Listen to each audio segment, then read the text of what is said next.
Right, let's take a look at Chapter 7, Packet Tracer Assignment.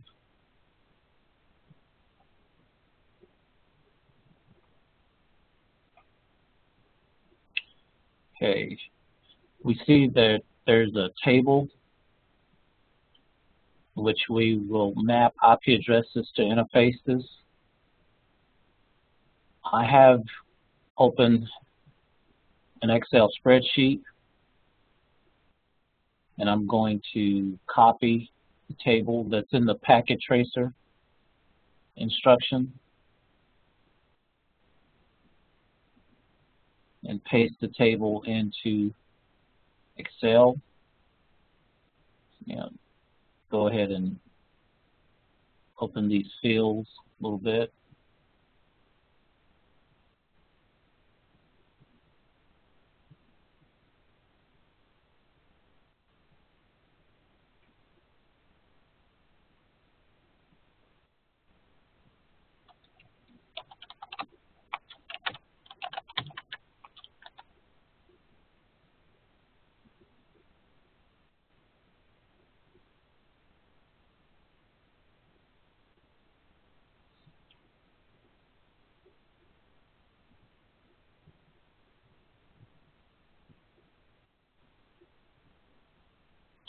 All right, let me take a look at the background.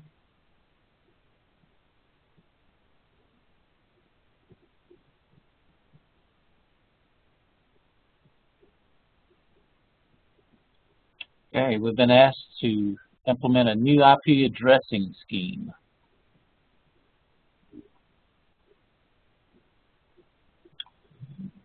All right, it says we're starting with a base address of 172.16.00/22. Okay, the first subnet has up to 400 hosts. So right away I see I'm going to have to do some subnetting, and it's probably going to be feasible to use the variable length subnet mask calculator.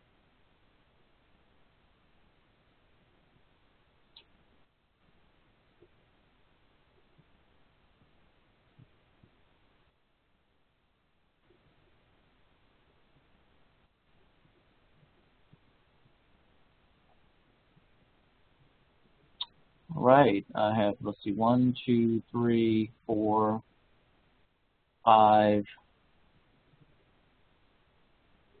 Looks like at least 5 networks that will be used. Okay, let's count them. 1, imagine this is going to be 1. It's 3. See, 3 on the workspace. Okay, but I see 2 of the 5 are not to be implemented at this time. So we have to satisfy at least 3 usable networks, but we're going to plan for 5 in total.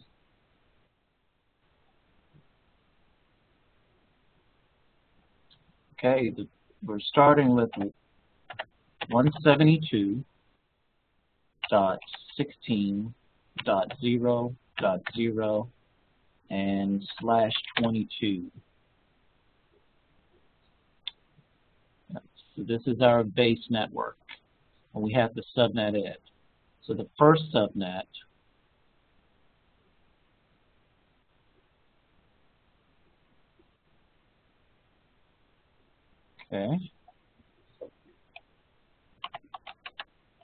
see, the first subnet has 400 hosts.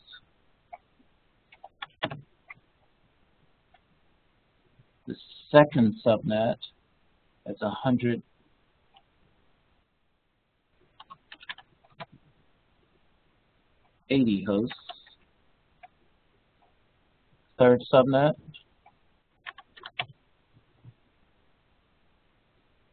is 40 hosts.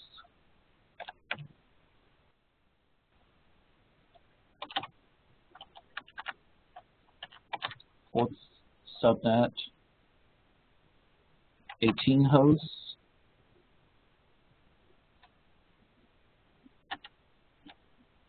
fifth subnet is a point-to-point. On a point-to-point situation, there are going to be two hosts.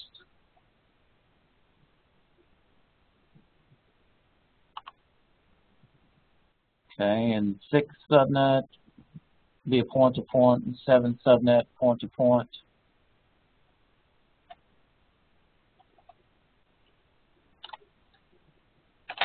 Earlier I mentioned we planned for 5, but let's go ahead and plan for 7 subnets. But we're cognizant that 4 of them will not be used at this point. That second subnet, fourth subnet, sixth and seventh subnet. 6 is going to be a point-to-point, so we need an additional row. So here's the 7th subnet, and it's going to be point-to-point, so 2 hosts.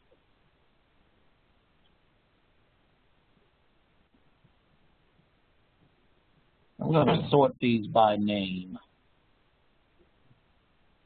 All right, I'm going to click the Submit button. Okay. And here is the new subnet scheme.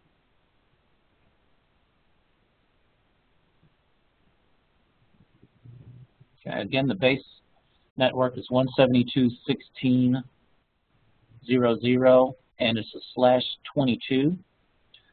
The default for this 172 is the Class B, so the default subnet mask would be a /16. But because it's a /22, that means that we are given a subnet. So we, in essence, are going to subnet the subnet that we were given. Okay, and this is the result of our subnetting of the subnet.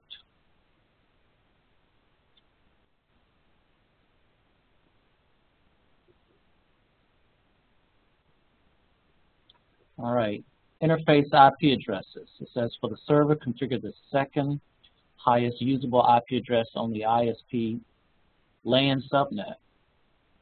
Okay, which is the ISP LAN subnet? Looks like it's going to be the 3rd subnet. So the existing ISP LAN up to 40 hosts. And we'll go back to our subnet result. Is the 3rd subnet. So we're going to assign the second highest usable IP address. Okay, let's see. Here's the assignable range. So what would be the second highest?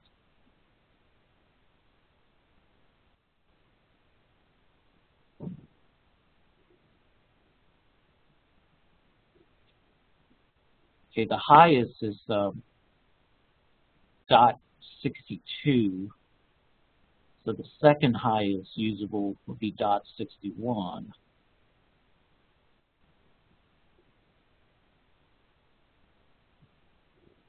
Let's go ahead and complete this chart. So the server IP address is 172.16.3.61, and the subnet mask is here. 255.255.255.192. Okay.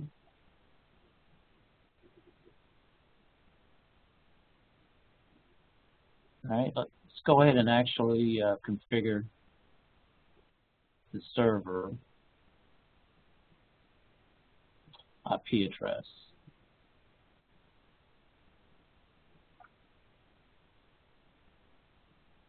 And the device is not powered on.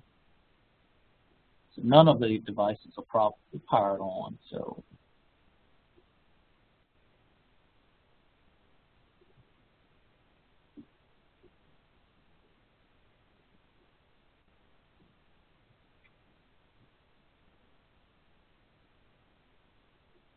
All right, pressing the power button.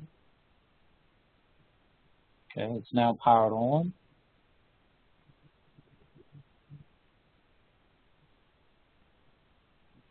Okay, I need to assign the IP address. The same IP address we put on the spreadsheet.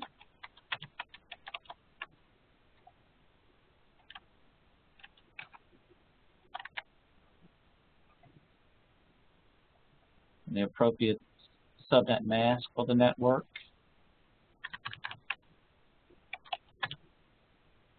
And I need to turn on the interface.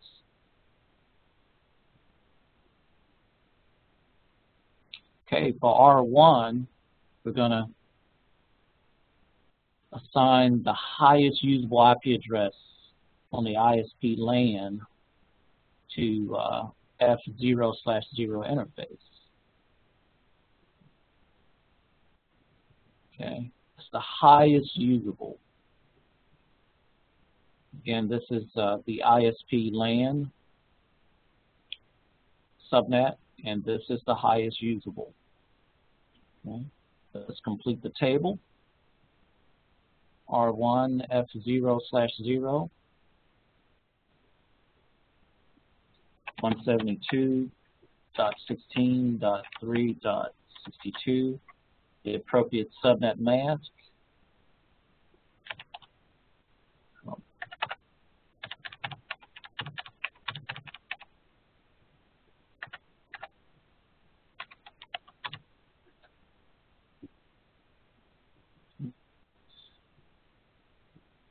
And we'll go ahead and configure the interface for R1, and that's F0/0. Okay, the IP address 172.16.3.62, and the appropriate subnet mask. Again, it's going to be the same as the other devices on this particular subnet.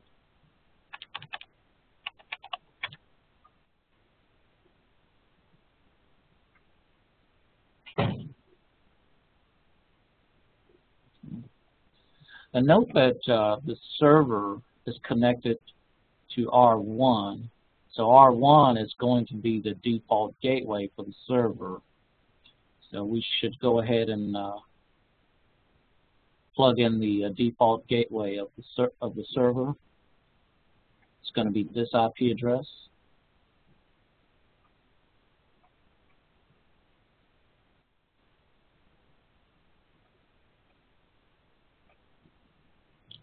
All right, let's go back to the server and configure the default gateway address.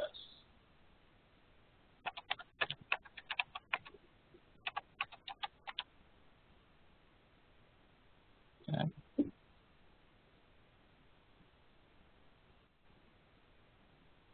Let's just do a connectivity test. Make sure we have connectivity with the server or with the default gateway.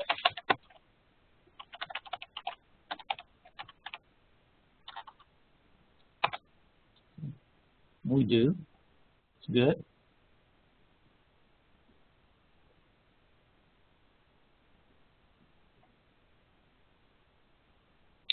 All right. It says for R1 ISP's S0/00 interface, configure the highest usable address on the existing WAN subnet. Okay, let's take a look at the existing WAN subnet.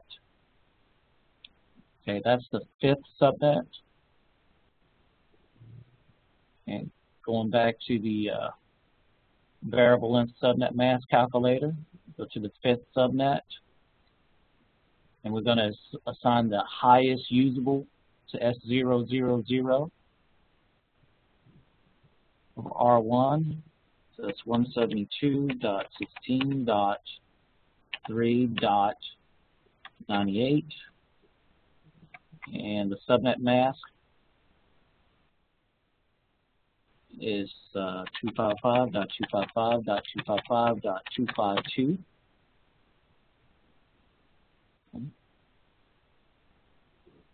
We'll go ahead and assign the address to S000.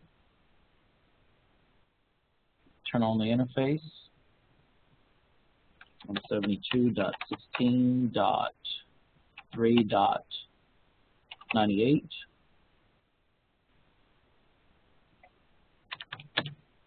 Okay. Good to go there. All right. R2 Central's S000 interface will use the lowest usable address on the existing WAN subnet. Okay. This is the lowest usable. Now let's complete the table. And that's going to assign the lowest usable to S000.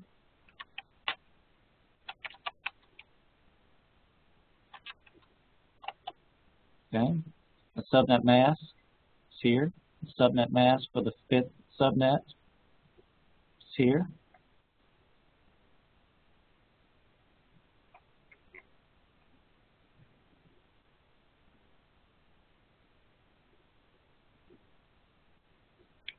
Okay, let's go ahead and assign an IP address to S000. We can't do it at this point. There's no serial interface there. So imagine later in the instructions will be directed to install a serial interface or interfaces. But at least we have the table configured and we know the appropriate IP address and subnet mask assigned to that interface at a later time.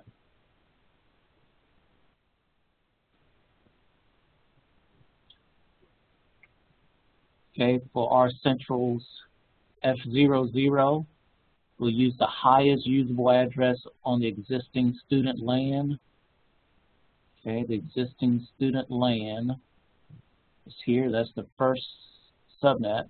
You see that's the existing student LAN.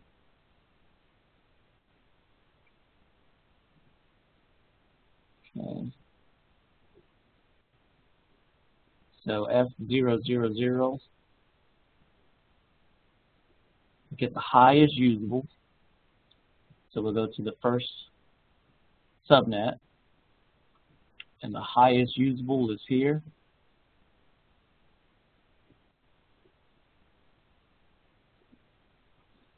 (172.16.1.254), and the appropriate subnet mask is here.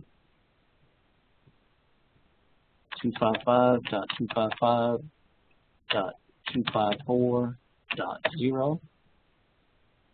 Let's go ahead and assign the IP address to the interface.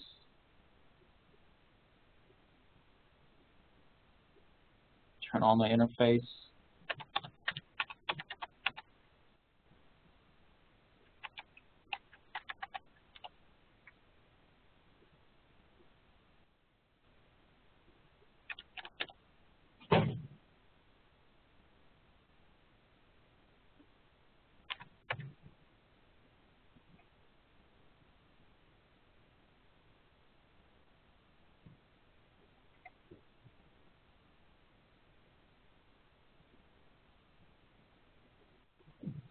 All right, for PCs 1A, 1B, use the first two IP addresses, the two lowest usable.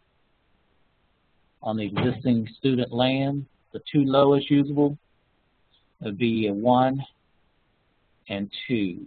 So .1 and .2. Okay, be mindful of the 0 in the third octet. This is actually, will actually be assigning 0.1 and 0.2.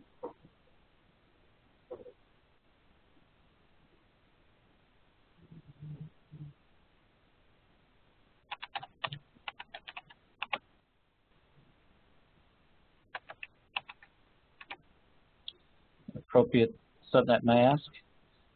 Since these PCs are connected to R2, and R2 is the default gateway. And in particular, we're talking about F0/0. So those PCs will use the same subnet mask as F00.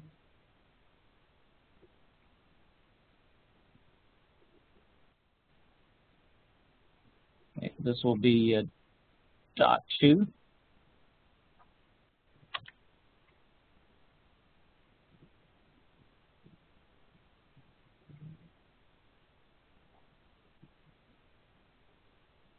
All right, let's go ahead and configure the PCs.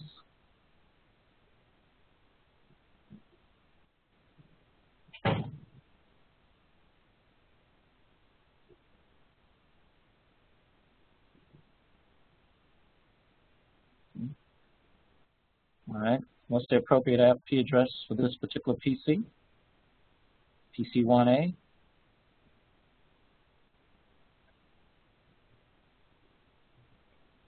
.172.16.0.1 subnet mask.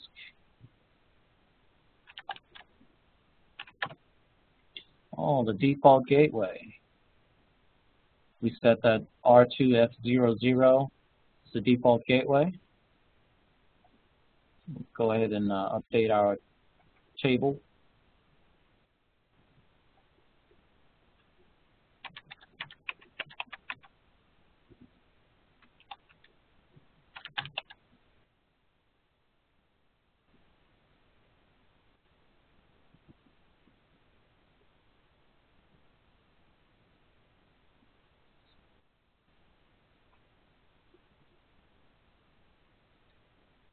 Okay, at this point, we don't have green lights, and I'm not sure whether or not we'll address that issue in the instructions at a later point. But let's do a little troubleshooting to determine why we don't have a green light. Looks like F0/1 on the switch leads to PC1A, so let's click the switch. Well, we see that the hover over tells us that F0/1 is down.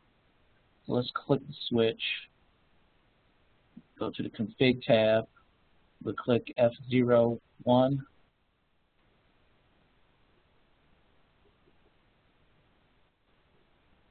Okay. All right, we see F01 is on, so that's good. Let's take a look at the PC. Go to the fast Ethernet port, and it's not on. So I'll turn it on, and we get a green light. I'll go ahead and configure PC1B. Turn on the interface. Go to the desktop, and assign the appropriate values.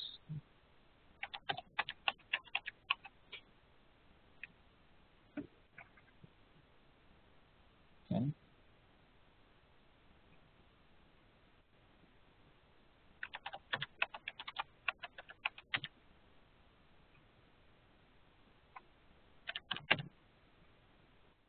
The default gateway address, 172.16.1.254.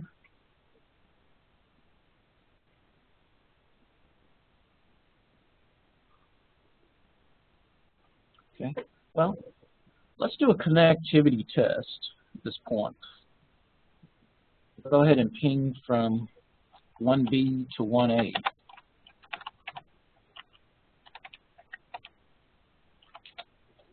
Good. I'm going to go ahead and ping the default gateway. The default gateway address is 1.254.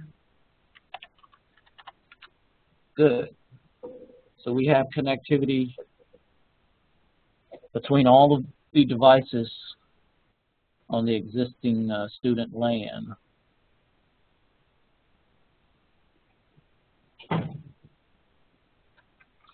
It's a good idea to do a connectivity test as you configure devices.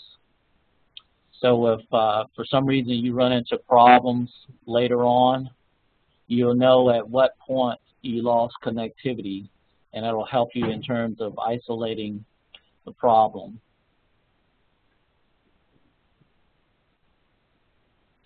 All right, under additional planning, for PCs 1A, 1B, in addition to IP configuration, we need to configure them to use DNS services. So what's going to be the DNS server? Oh, for the server-enabled DNS services, use the domain name eagle-server or eagle-server.example.com and enable HTTP services. Okay. So we know the server is going to be the DNS server and also the HTTP server. So we need to find the IP address of the server, and let's go back to our table. You can see the Eagle server IP address is here. So we need to place the DNS server IP address into the PCs. Okay.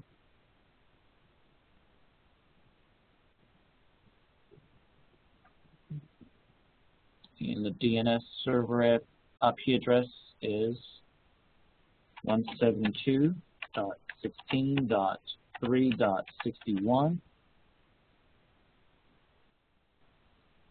We'll go to 1A, do the same thing. 172.16.3.61.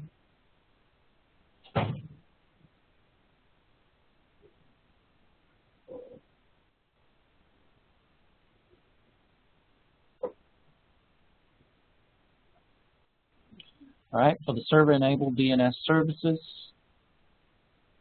let's take care of that. Let's click the server, and under the config tab, we'll select DNS. We'll turn it on, and we're told to use the domain name Eagle. So the domain name is eagle-server.example.com, and the IP address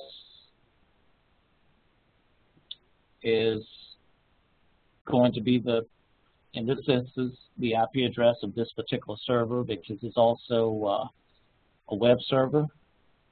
And again, this IP address is 172.16.3.61.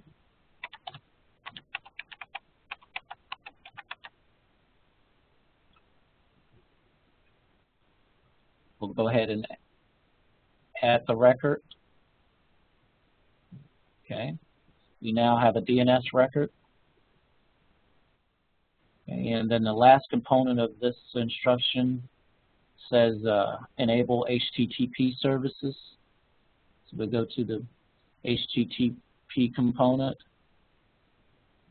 and we'll turn it on.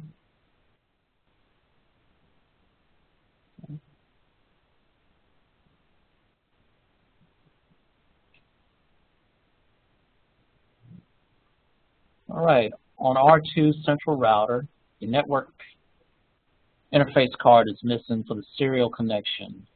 Yeah, that's something we discovered earlier. It says add a WIC 2T in the right-hand slot. Okay. Let's go to R2, click it. Let's go to the physical tab.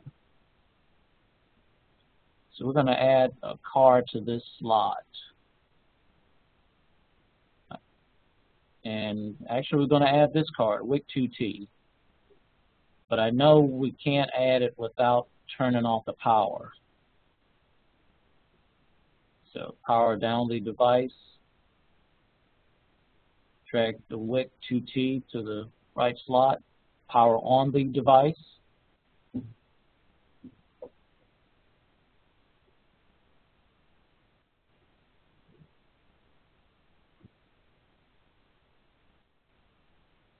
Okay. It says connect a serial DCE cable to R1 ISP S000 and the other end to R2. All right, let's go to cables, connections, and it says that we want to connect the DCE in to R1. See, this is the serial DCE. So we'll click it, click R1, and we're going to make the connection to S000, and we'll send the other end to S000 of R2. We have green lights. That's a good sign. Now, since R1 is the DCE, you have to ensure that the clock rate is set, and it is set at 64,000, so that's good. Just remember that the DCE end of the connection will always have the clock value.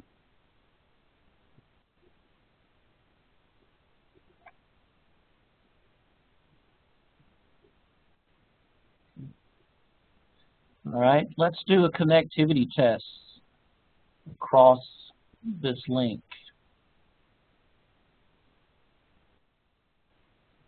Okay, we'll go into R1.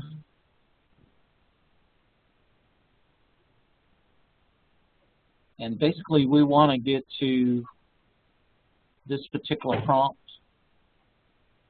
We want to get back to the number sign without anything else between the P and the number sign. To do that, just type END. You may have to press enter twice. Okay, now we're going to ping R2. What is the IP address of R2? Okay, R2's serial is 172.16.397, but it's probably not going to work.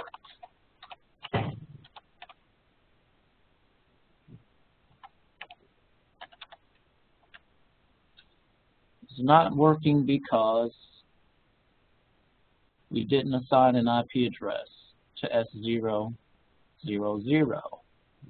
And the appropriate IP address for R2 S000 again is 172.16.3.97, and the appropriate subnet mask is here.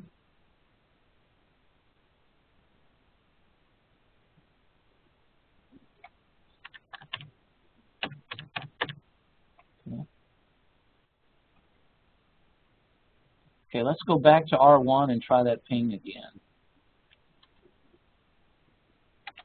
Okay, this time we have success.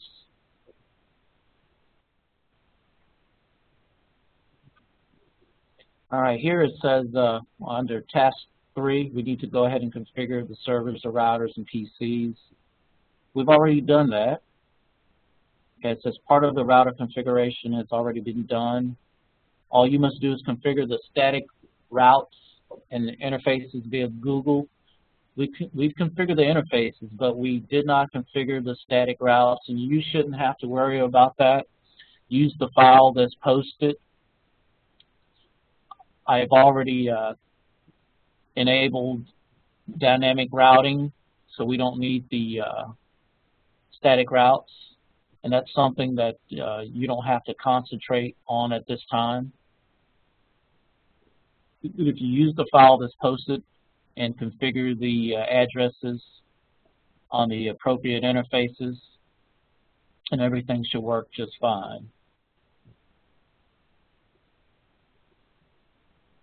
Okay, we'll go on to task 4.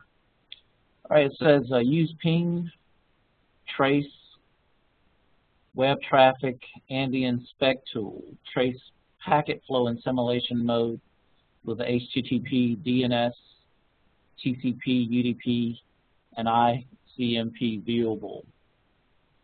Okay, let's go ahead and switch to simulation mode. We'll go to edit filters to make sure we have HTTP, TCP, UDP. Yeah, they were specified.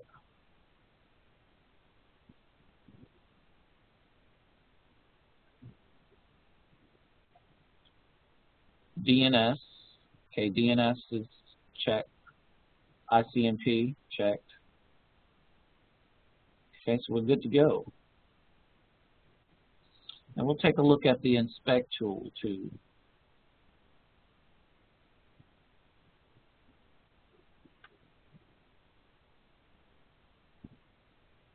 And by the way, here's the inspect tool. Click it, and you can click a device you want to inspect. And here we can look at the ARC table to see the map of IP address to MAC address.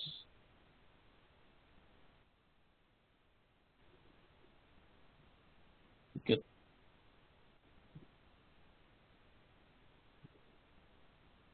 look at the port status summary table. You see the IP address of the device, default gateway, also the subnet mask and slash notation.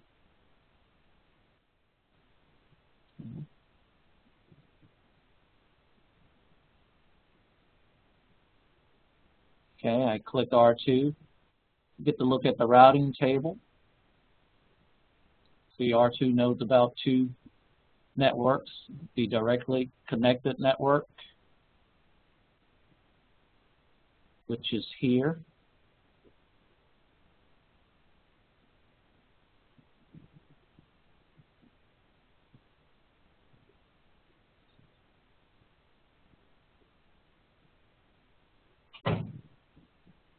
And it knows about a /26 network that it learned via RIP.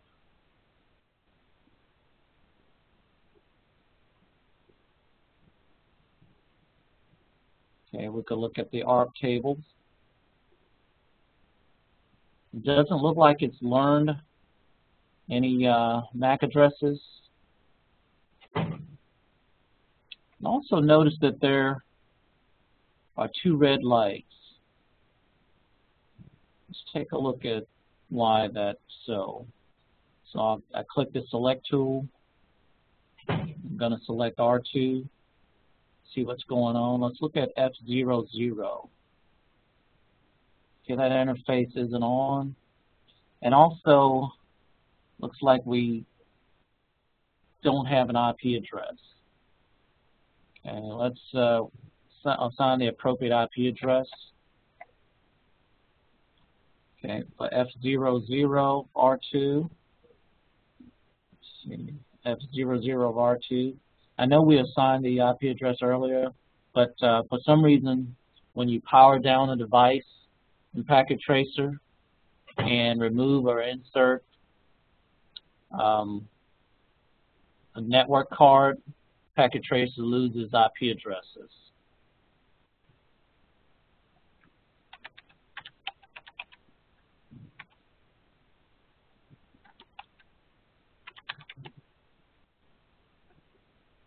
Okay, the appropriate subnet mask is here.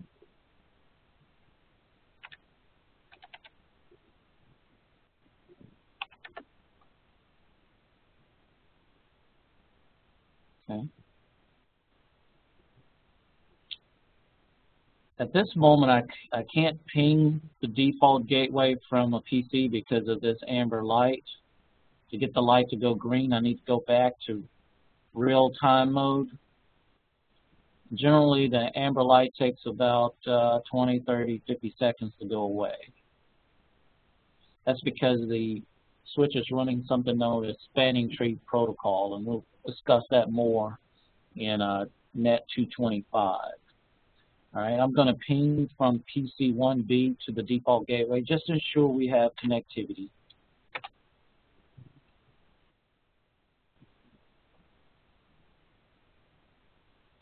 Okay, Right, we have connectivity.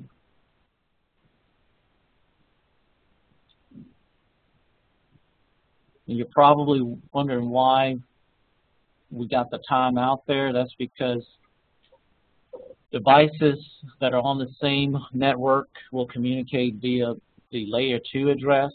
That's the MAC address. And PC1B did not have the MAC address of the default gateway before the ping process timed out.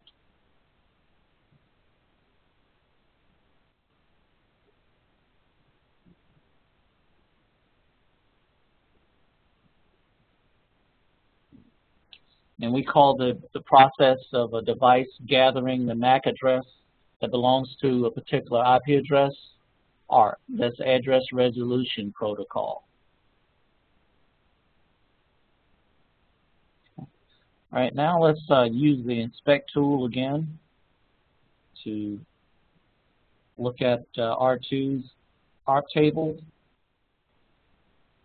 Okay. We see that R2 has the MAC address of a device, this particular IP address.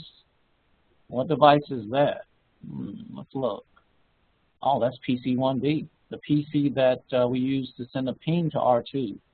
So in order for R2 to respond to PC1B, it needed 1B's MAC address, and it automatically made the association and place the association in its ARP table. So the next time R2 needs to communicate with 1B, it does not need to send out an ARP request to learn the MAC address. R2 will only need to consult its ARP table. And 1B will do the same thing. Let's take a look at 1B's ARP table. And we see the default gateway address or IP address, layer 3 address, that's mapped to the layer 2 address, which is the MAC address. So the next time 1B needs to communicate with the default gateway, it does not have to send an ARP request. All 1B will have to do is consult its ARP table.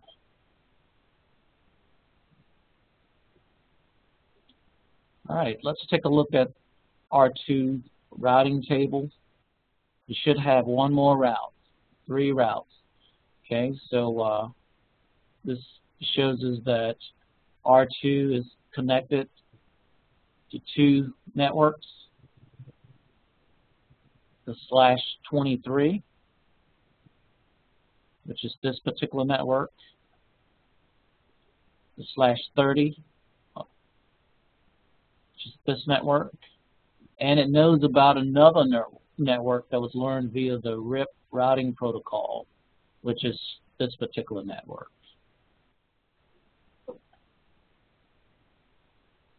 All right, let's go back to the instructions. Now we should be able to go into simulation mode.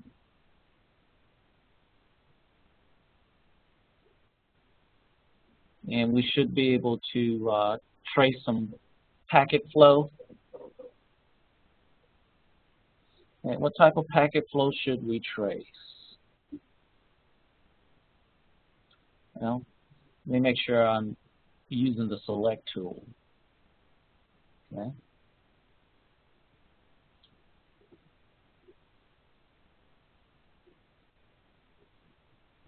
Let's do a ping from 1B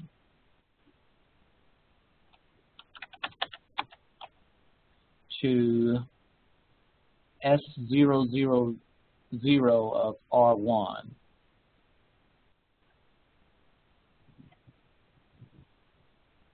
S000 of R1 is here. 172, 16,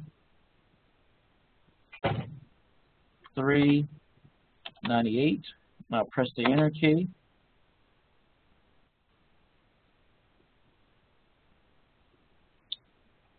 All right, we see the packet is currently located at 1B. So I'll click Capture Forward.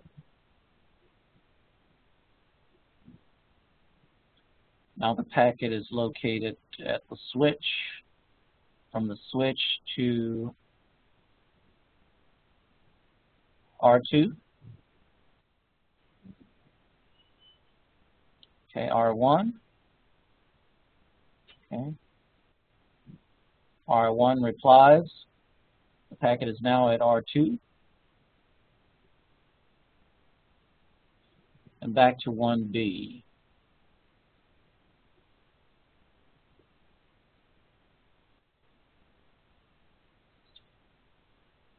All right, let's reset simulation.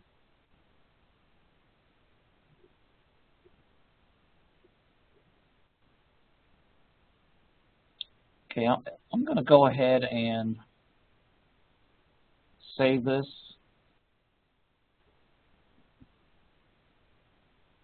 I'm going to go in and make sure I've saved the configuration in the routers. I'm going to type WRNEM. This is not a command that you necessarily need to know at this point.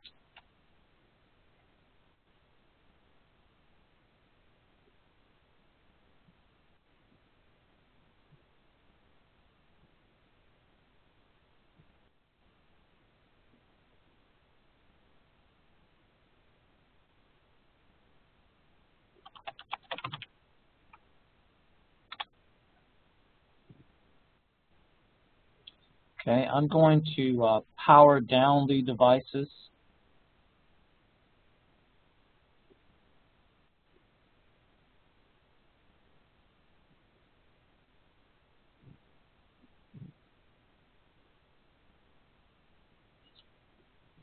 Actually, that was a power cycle where the one click turned off the devices and turned them back on. We'll go to real-time mode so we can allow spanning tree protocol to run. And we'll lose the amber lights. They'll turn green.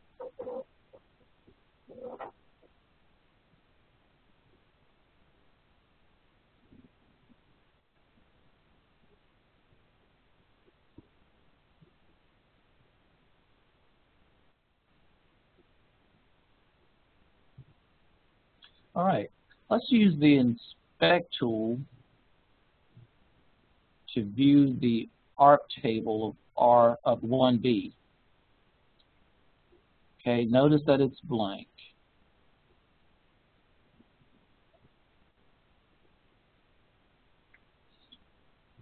So at this moment, 1B does not have the MAC address of the default gateway. Okay, let's inspect R2.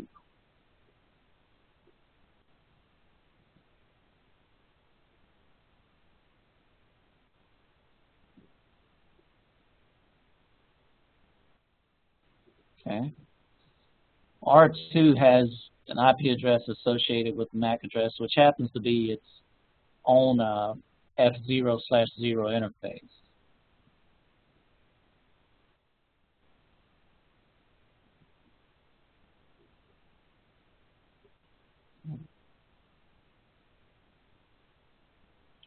Let's look at the routing table.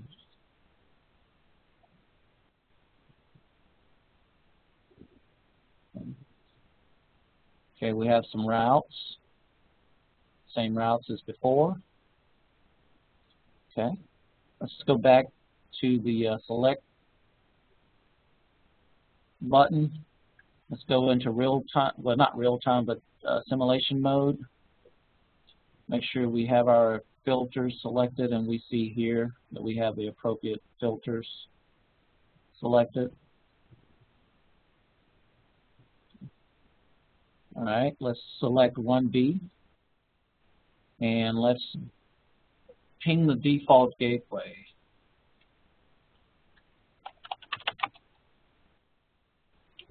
Or better yet, let's ping S000 of R2 again.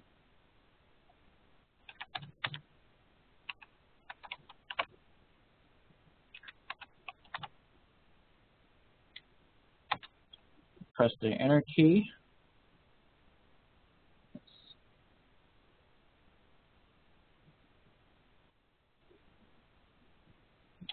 Okay. Actually, I wanted to show you the ARP process. So in order to do that, I need to go ahead and stop this.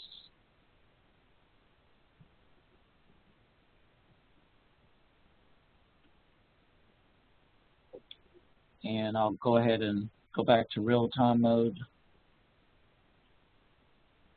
Power cycle the devices.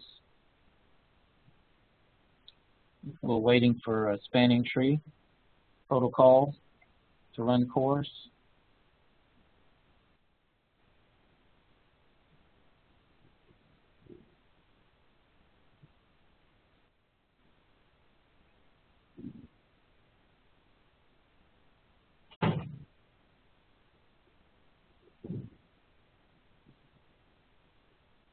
All right, go back to simulation mode. This time, let's go into Edit Filters and select ARP. So we can also trace ARP flow as well. Okay. Just want to use the Inspect tool to verify that 1B ARP table is flushed. All right, go back to the Select tool. Select 1B, and let's ping S000 of R1 again.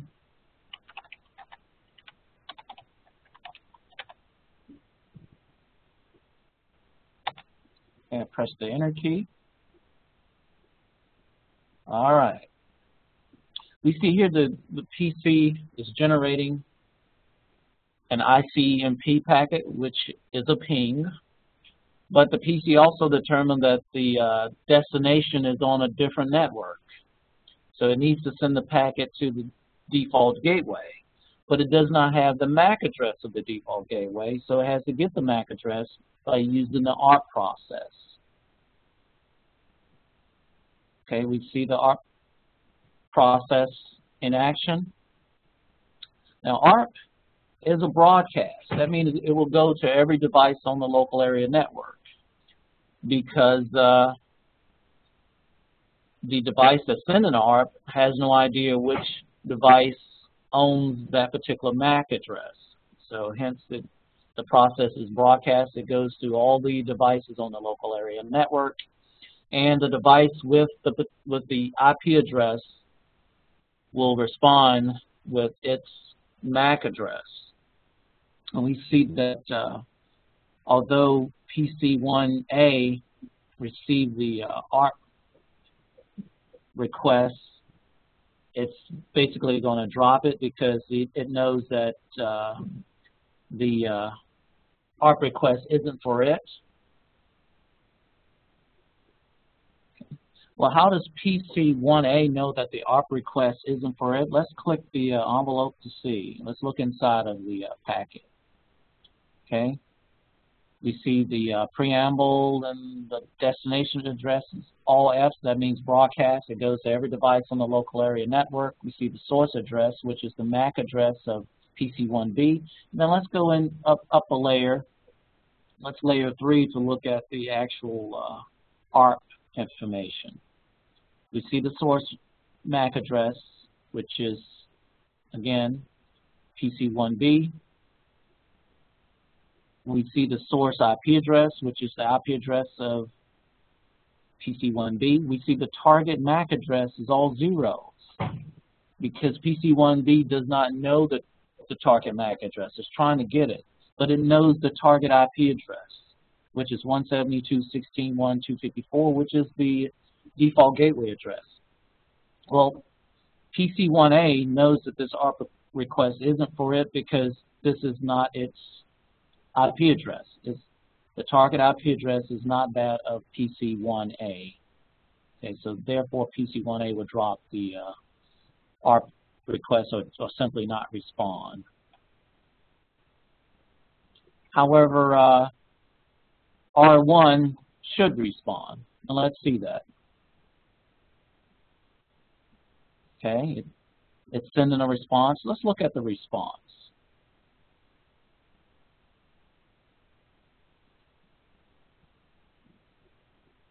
Okay, the response has a source MAC address, which is the MAC address of the default gateway. And the source IP address is the IP address of the default gateway. And the target MAC address is 1B. The target IP address is 1B. So when 1B gets this, it will now know the default gateway MAC address because it's here.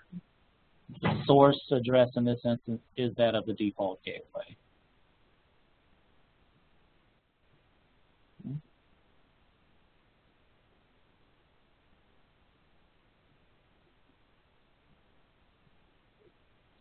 Okay. PC1B has the MAC address, the default gateway. Now it can send the ping to the default gateway. And if we look at the ping packet destination address, and we'll see it's the destination address or MAC address that belongs to the default gateway, which is R2. Earlier I said that devices that are connected or are part of the same local area network will communicate at layer 2 by using, of course, the MAC address, right? So if a packet is going from one device to another, and if there are, I'll put it this way, if a packet is going from one device, and that packet has to go through multiple devices to get to an ultimate endpoint, the MAC address of the packet or the layer 2 address will constantly change, but the layer 3 address, which is the IP address, will not change, and we'll see that.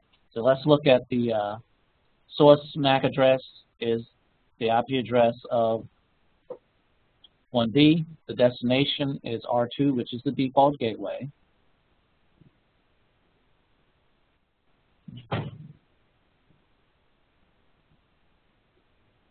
And let's look at the layer 3 information. We see the source IP is 0.2 and the destination is 3.98. And we see the actual ping information as the sequence number 1. Right.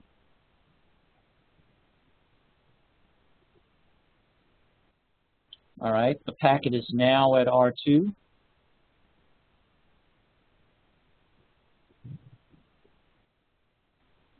Okay. All right, we see the inbound MAC address, or the inbound details, and we see the source MAC address is that of 1B. Destination is R2. But let's see what happens as R2 repackages the original packet, which is here, or the layer 3 information, which is here. And again, it repackages it with the new layer 2 information. All right, we're going from Ethernet here to serial, so it requires a different protocol. In this instance, it's HDLC. And again, there's some type of addressing structure. It's a little different from Ethernet. Okay. But the point of this particular objective here is to let you see that the layer 3 information stays the same, but the layer 2 information will change and will be in accordance with whatever the link is between the two devices. And in this instance, the two devices are R2 and R1.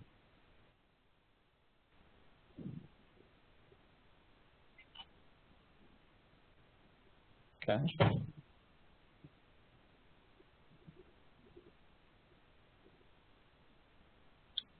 there's a response.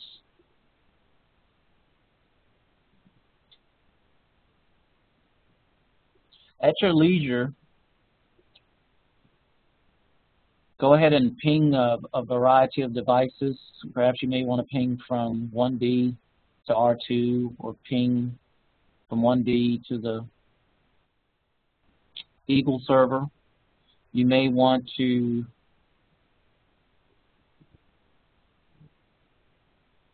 access the web browser and then put in the domain address that we configured earlier within the DNS, just to track the DNS and web traffic, and we'll do that. Let's go ahead and do that now. I'll reset the simulation. Go back to 1B.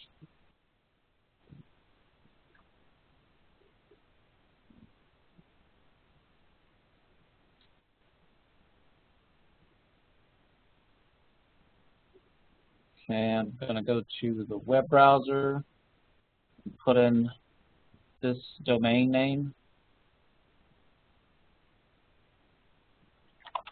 Eagle server.example.com. Click go. Go back to simulation mode. Here. Click capture forward. We see, well, we want to request a web page. But we learned in an earlier chapter that the web browser actually needs the IP address of the web server. In order to get the IP address, it must get the IP address from a DNS server. So therefore, we're going to see the DNS process take place first.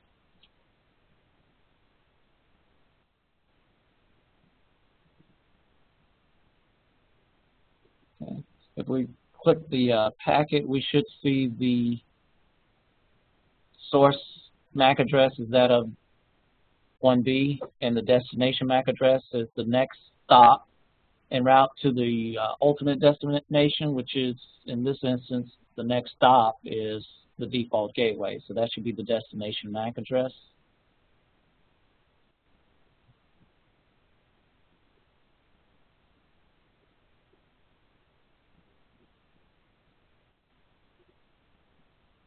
Okay.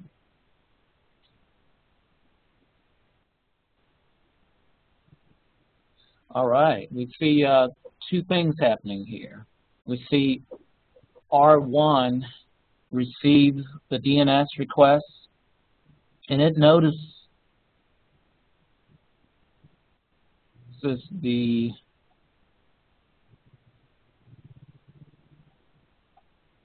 packet needs to go to this particular IP address, but it does not have the MAC address, so it has to initiate an ARP request.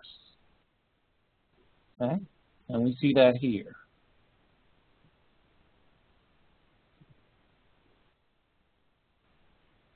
Okay, we see the destination. Again, it's broadcast because the ARP process is broadcast in nature. The source MAC address is going to be that of R1. Again, this looks like the same setup that we saw earlier, in which the target MAC address is all zeros, because at this moment R1 does not have the target MAC address, and it's trying to get the target MAC address that's associated with this particular layer 3 address.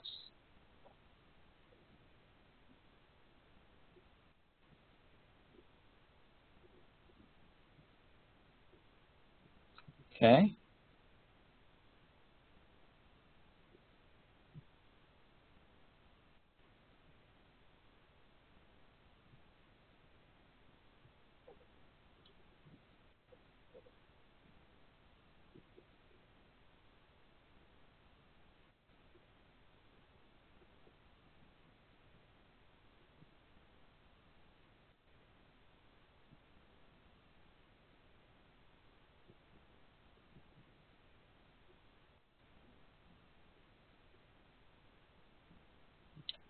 All right.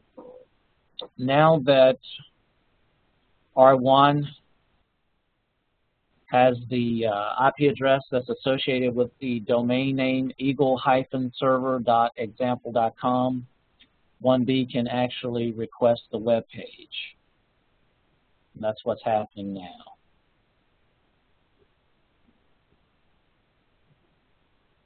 And remember earlier we configured the server to be, well, to have two roles, that of the DNS and also HTTP.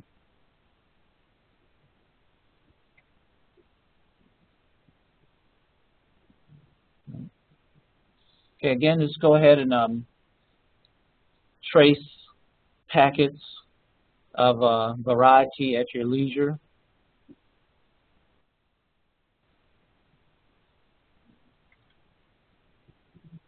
And this concludes this particular session.